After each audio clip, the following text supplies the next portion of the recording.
Bismillahirrahmanirrahim. Assalamualaikum warahmatullahi wabarakatuh. Kami daripada kumpulan 2 akan membentangkan pengurusan peruncitan bagi syarikat Guardian Farmasi. Pensyarah kami Profesor Dr. Cik Aniza. Ahli kumpulan kami terdiri daripada Dia Zulhelmi bin Daud, Nur Hidayatul Ain binti Muhammad Khairi, Nurul Qamaria binti Zulkarnain, Nur Izzati binti Suraji, Abdul Samad bin Mukri dan Muhammad Khairuzani bin Ibrahim. Perniagaan runcit merupakan satu bidang perniagaan yang paling mudah untuk melibatkan diri berbanding dengan perniagaan dalam sektor pembinaan, automotif, pelancongan dan sebagainya.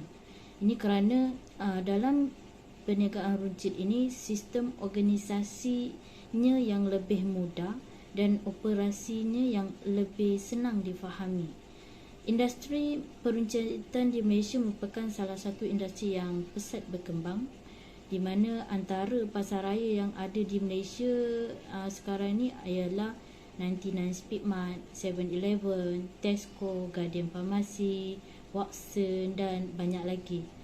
Sambutan yang begitu memberangsangkan daripada pengguna tempatan mendorong lebih ramai lagi pelabur asing untuk membina lebih banyak lagi pasaraya besar di negara ini. Peruncitan di Malaysia muncul di akhir abad ke-19 selepas ketibaan British. Pada waktu itu pasaraya di Malaysia masih belum berkembang lagi dengan pesatnya berbanding dengan negara-negara lain. Pada masa dahulu kebanyakan di Malaysia kebanyakan pengguna bergantung kepada pasar dan kedai-kedai runcit untuk mendapatkan barangan keperluan mereka. Keadaan itu telah berubah dan pada masa kini para pengguna telah berkunjung ke pasaraya kerana layanan yang memuaskan, lokasi yang baik dan keperluan harian senang untuk dibeli. Dengan adanya pasaraya ini, para pengguna sekarang ada satu tempat untuk membeli, belah dan di samping itu membuka satu lagi peluang untuk para pengusaha mengembangkan perniagaan mereka. Menurut Zainal Abidin 1992, peruncitan boleh didefinisikan sebagai organisasi perantara yang membuat jualan terus kepada pengguna akhir. Motif atau tujuan pembelian iaitu untuk kegunaan sendiri merupakan kriteria asas yang membezakan kegiatan peruncitan daripada kegiatan yang lain. Menurut Abu Bakar 2002, peruncitan bermaksud semua aktiviti yang melibatkan penjualan barangan dan perkhidmatan secara terus kepada pengguna terakhir untuk kegunaan sendiri dan bukannya untuk perniagaan. Seterusnya, Levy dan Wicks 1996 memberikan pengertian peruncitan sebagai satu cabang aktiviti perniagaan yang menawarkan iaitu menjual produk dan perkhidmatan kepada pelanggan sama ada untuk kegunaan persendirian atau keluarga. Saya Dia Zulhelmi bin Daud, matrik nombor JE04531. Saya akan menerangkan tentang pengenalan kepada penubuhan farmasi Guardian. Yang pertama, mari kita kenali sejarah ringkas tentang Guardian. Guardian bermula pada tahun 1967. Objektif penubuhannya adalah untuk memenuhi keperluan masyarakat untuk produk perawatan dan farmasi yang berkualiti. Konsep produk kesihatan dan kecantikan khusus dalam persekitaran profesional. Guardian kini sebahagian daripada Dairy Farm International Group yang beroperasi di seluruh Malaysia, Brunei, Singapura, Indonesia, Vietnam dan Kemboja. Di Malaysia ia dioperasikan oleh Guardian Health and Beauty Sdn Bhd. Bermula dari ruang kecil seluas 200 kaki di The Well, Kuala Lumpur 52 tahun yang lalu, kini Guardian telah mengoperasikan lebih 440 buah kedai di jalan raya, pusat membeli belah dan juga di platform e-dagang. Dan kini Guardian melayani kira-kira 30 juta pelanggan sebulan. Seterusnya, visi syarikat farmasi ini. Yang pertama, visi syarikat peruncitan kesihatan dan kecantikan adalah membina perniagaan yang dipercayai oleh pelanggan serta memberikan perkhidmatan dan nilai yang berkualiti. Seterusnya, Guardian melihat peranan mereka sebagai membantu menyelesaikan masalah pelanggan yang ingin mengungkapkan kecantikan yang terletak di belakang kesihatan. Nilai Guardian pula, yang pertama, untuk memastikan perkhidmatan pelanggan yang terbaik, ahli farmasi terlatih bersedia memberi nasihat dan pandangan profesional kepada pelanggan. Seterusnya, ahli farmasi Guardian mengikuti kursus secara berkala untuk mengetahui tentang jenis ubat-ubatan yang baru di pasaran selain perkembangan perubatan terkini di pasaran. Jadi aktiviti CSR iaitu tanggungjawab sosial syarikat farmasi ini, yang pertama, Guardian has Entities Namhat menyediakan ruang latihan industri kepada pelajar daripada UKM iaitu universiti kita sendiri serta IMU iaitu International Medical University untuk mereka menjalani latihan praktikal. Kedua, Guardian menyumbangkan dana kepada Persatuan Strok Kebangsaan Malaysia NASAM iaitu Majlis Kanser Nasional Magna, Yayasan Pride, Pertubuhan Pertolongan Wanita WAO, Persatuan Parkinson Malaysia, Persatuan Alzheimer Malaysia dan World Vision. Dan anugerah yang diperoleh oleh syarikat ini bermula pada tahun 2003 iaitu Anugerah Nasional untuk Kreativiti dan Inovasi dari Pusat Teknologi Reka Bentuk Malaysia, iaitu kini Majlis Reka Bentuk Malaysia. Dan pada tahun 2007, dua pingat gangsa dan satu pingat perak dalam kategori runcit bagi anugerah Putra Brand Award dan anugerah Kecemerlangan Perkhidmatan dan Kesopanan untuk peruncit dari Persatuan Peruncit Malaysia iaitu MRA. Dan pada tahun 2010, rangkaian farmasi terbesar di Malaysia yang dianugerahkan oleh Malaysia Board of Record MBOR, dan yang terkini pada tahun 2016 hingga 2017 anugerah Kecemerlangan Jenama dalam kategori runcit kesihatan, kecantikan dan penjagaan peribadi oleh Brand Laura. Saya Abdul Samad bin Mukri kat matrik GA 04525 ini saya membentangkan berkenaan dengan retail strategi di mana plan baharu strategi Guardian menutup beberapa kedai pada tahun 2020 lebih menumpukan jualan di pasar raya farmasi utama Guardian Health MDT, menubuhkan farmasi di kawasan tumpuan seperti di pasaraya dengan menjual produk penjagaan diri secara besar-besaran serta produk ibu dan bayi, sementara jenama kecantikan antarabangsa diletakkan secara strategi di barisan hadapan kedai dan produk kesihatan diletakkan di bahagian dalam. Keperluan pelanggannya terutama wanita berusia antara 24 tahun hingga 49 tahun. 10,000 produk dengan pilihan makanan dan makanan tambahan, farmasi, vitamin dan kesihatan yang paling luas dan terbaik, peralatan rumah dan kosmetik di cawangan seluruh Malaysia. Kalau retail image pula, terdapat 440 kedai farmasi Guardian di seluruh Malaysia, cawangan-cawangan bangunan bersebelahan jalan raya, pusat membelah dan yang popular dan juga di ruang e-dagang. Produk farmasi kesihatan dan kecantikan yang tiada tandingannya menjadi imej kepada L'Oreal, jual seperti L'Oreal, Maybelline, Olay, Accenture dan sebagainya. Kriteria penting yang menjadi imej kepada Guardian pula juga adalah harga rendah, kemudahan dan keadaan kedai selesa, perkhidmatan yang baik, pilihan jenama dan produk yang berkualiti tinggi.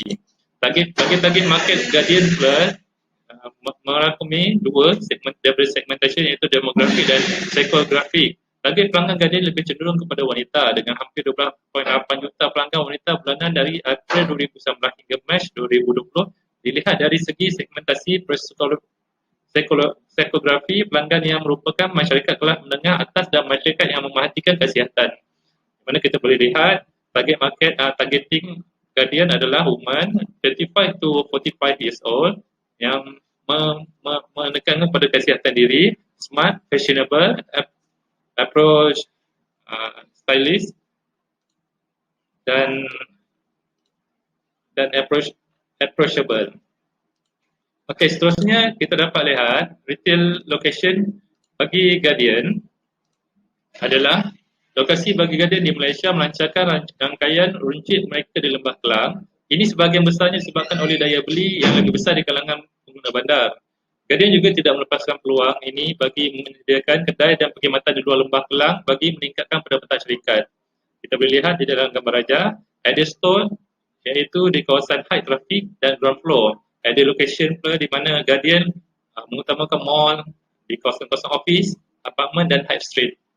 Seterusnya kita lihat pula kepada price strategi di mana kita dapat melihat Guardian menawarkan harga yang lebih rendah pada produk label pribadinya yang mempunyai kualiti pengeluaran yang sama. Guardian mengenakan harga yang sama kepada semua pelanggan untuk satu item dengan menerapkan polisi satu harga. Amalan penetapan harga ganjil yang merupakan penetapan harga runcit yang berakhir dengan angka 5, 8, 9 juga diterapkan. Polisi penetapan harga dan penggabungan beberapa unit dilaksanakan untuk tujuan promosi sekali-sekala. Potongan harga kepada pelanggan mereka dengan menyelesaikan harga dari semasa ke semasa. Promosi harga jangka pendek, potongan pada kuantiti lebih rendah, memberikan kredit kepada pelanggan yang sedia ada dan harga pack yang lebih kecil secara agresif. kad daftar untuk penembusan hadiah bagi pelanggan yang berdaftar melanggan secara tetap juga disediakan. GA0455 Muhammad Rozani. Sekarang saya akan menceritakan tentang merchandising strategi. Promosi dan periklanan dapat menjadi proses komunikasi antara peruncit dan pembeli untuk mengetahui tingkah laku membeli dan maklum balas mereka. Contoh lain dalam strategi barang niaga Guardian adalah seperti berikut. Peak and low days. Guardian mempunyai lebih banyak pelanggan pada hujung minggu. Pelanggan yang datang ke pusat membeli belah biasanya orang dewasa atau pelajar. Hujung minggu adalah satu-satunya hari mereka keluar untuk acara keluarga. Secara keseluruhan, kita boleh mengatakan bahawa hujung minggu mempunyai kadar masuk yang lebih tinggi kerana kemudahan pada hujung minggu yang bebas dari pekerjaan dan kelas. Yang ketiga, shop atmosphere. Guardian memberi penekanan terhadap pencahayaan yang dapat memberi kesan emosi yang signifikan, membuat pembeli membeli barang-barang penting dan sangat mempengaruhi persepsi mereka terhadap keseluruhan perniagaan. Penting untuk mempunyai sesuatu kedai yang cekap untuk memastikan pelanggan di kedai runcit anda lebih lama. Guardian memastikan bahawa outlet mereka paling menonjol dari segi pencahayaan, reka bentuk dan warna untuk menarik pelanggan. Seterusnya, product availability. Product availability juga akan mempengaruhi corak penggunaan pengguna. Berdasarkan pengalaman pelanggan, Guardian akan menjadi pilihan mereka ketika kecemasan. Ini kerana produk yang mereka perlukan sentiasa ada di Guardian. Ia dapat menyematkan lebih banyak masa untuk pengguna mendapatkan suatu produk. Seterusnya, self-concept and lifestyle. Kumpulan umum mempengaruhi konsep diri dan gaya hidup yang boleh mempengaruhi penggunaan sesuatu produk. Beberapa tingkah laku penggunaan berbeza mengikut usia. Pelanggan kebiasaannya berumur dalam lingkungan 20 hingga ke 30 tahun. Pada usia ini, mereka mementingkan penampilan. Oleh itu, mereka lebih berminat untuk membeli produk rawatan diri, terutamanya produk penjagaan kulit. Seterusnya, type of product. Jenis produk juga mempunyai pengaruh terhadap corak pembelian di kalangan pengguna. Selain daripada itu, jenis produk juga memberi kesan kepada berapa lama masa yang dihabiskan di kedai. Oleh itu, mereka mengambil sedikit masa untuk membuat pembelian di kedai Guardian. Kita pergi ke store availability. Kebanyakan pelanggan mengambil masa kurang daripada 1 kilometer untuk sampai ke kedai. Ini kerana ketersediaan tinggi dan meluasnya kedai Guardian di setiap daerah yang menjadi kemudahan bagi penduduk tempatan untuk pergi. Jarak yang dilalui untuk sampai ke kedai juga mempengaruhi kekerapan pelanggan datang ke kedai. Semakin dekat, semakin senang pelanggan datang ke kedai. Seterusnya, persepsi pemetaan.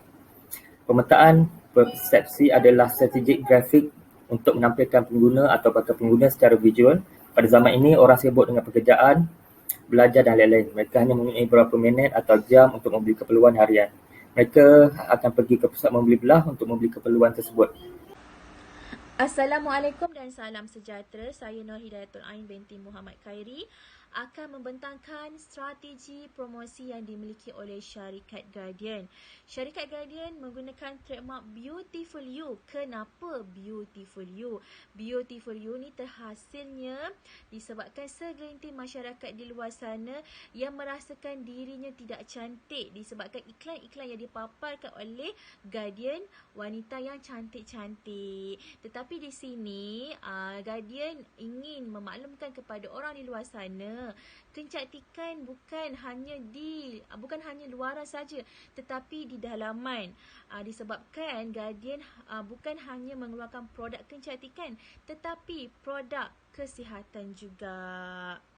Antara strategi promosi yang dikeluarkan oleh pihak Guardian, advertisement lah. Apa yang kita tahu, advertisement atau periklanan sangat penting untuk sesebuah syarikat kerana ia dapat menarik minat pelanggan. Okey, apa yang saya lihat kat sini, periklanan yang dikeluarkan oleh pihak Guardian berjaya menarik minat pelanggan dari segi promosi lah. Promosi, contohnya kalau kita beli shampoo dengan harga asalnya RM20, kalau kita beli 2, kita dapat kurang RM5. Jenama Guardian menawarkan produk yang berkualiti dengan harga yang berpatutan kerana produk dalaman ini dihasilkan dan bersumberkan tempatan. Lebih-lebih lagi sasaran pengguna untuk jenama Guardian ini dari golongan yang berpendapatan rendah dan tinggi. Di samping itu juga, Guardian Malaysia telah melancarkan knockdown harga yang bertujuan untuk memberikan harga yang murah kepada pengguna yang membeli daripada hari Jumaat hingga Ahad. Tak kisahlah produk kesihatan ke, produk kecantikan ke. Jadi dengan lancaran yang diberikan oleh pihak Guardian iaitu knockdown harga, mendapat perhatian, menarik minat pelanggan kerana harga yang sangat murah. Guardian juga menerajui konsep farmasi runcit moden yang menyediakan perkhidmatan dan konsultan oleh ahli farmasi yang berdaftar untuk menyelesaikan masalah yang dihadapi oleh pengguna, terutamanya dari segi kesihatan. Saya Nur Izzati binti Suraji, GA 04701. Assalamualaikum dan selamat sejahtera. Di bahagian ini saya akan menerangkan tentang sedikit kesimpulan dan cadangan. Setiap perniagaan yang dibangunkan pasti ada matlamat dan tujuan yang tersendiri. Oleh itu, bagi membina sebuah perniagaan yang maju serta berjaya dari pelbagai aspek, sesebuah syarikat itu perlulah menyusun strategi pemasaran yang baik dan berkualiti. Malah, strategi yang disusun itu haruslah diteliti terlebih dahulu sebelum diguna pakai. Seterusnya adalah strategi Guardian bertujuan adalah untuk menumpukan kedudukan pasaran memperoleh kelebihan berdaya saing, iaitu di mana kedudukan berdaya saing secara sihat dengan syarikat lain. Malah mereka juga mempunyai strategi berdaya saing antara outlet masing-masing. Ia adalah untuk meningkatkan lagi pasaran syarikat. Okey, seterusnya adalah cadangan.